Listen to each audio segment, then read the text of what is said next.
Que demande Dieu dans les sixième, septième et huitième commandements?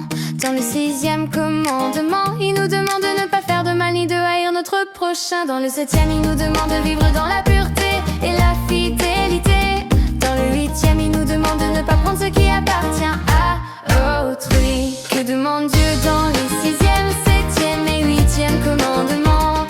Dans le sixième commandement, il nous demande de ne pas faire de mal ni de haïr notre prochain. Dans le septième, il nous demande de vivre dans la pureté et la fidélité.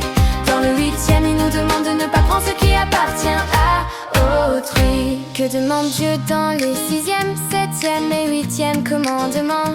Dans le sixième commandement, il nous demande de ne pas faire de mal ni de haïr notre prochain. Dans le septième, il nous demande de vivre dans la pureté et la fidélité. Dans le huitième, il nous demande de ne pas prendre ce qui appartient à autrui. Que demande Dieu dans les sixième, septième et huitième commandements?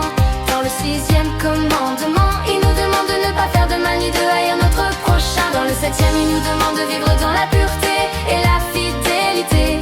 Dans le huitième, il nous demande de ne pas prendre ce qui appartient à autrui. Que demande Dieu dans les sixième, septième et huitième commandements? Dans le sixième commandement, il nous demande de ne pas faire de mal ni de haïr notre prochain. Dans le septième, il nous demande de vivre dans la pureté et la fidélité.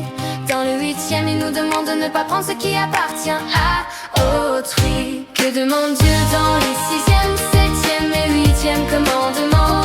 Dans le sixième commandement, il nous demande de ne pas faire de mal ni de haïr notre prochain. Dans le septième, il nous demande de vivre dans la pureté et la fidélité. Dans le huitième, il nous demande de ne pas prendre ce qui appartient à autrui. Que demande Dieu dans les sixième, septième et huitième commandements? Dans le sixième commandement, il nous demande de ne pas faire de mal ni de haïr notre prochain. Dans le septième, il nous demande de vivre dans la pureté et la fidélité. Dans le huitième, il nous demande de ne pas prendre ce qui appartient à autrui.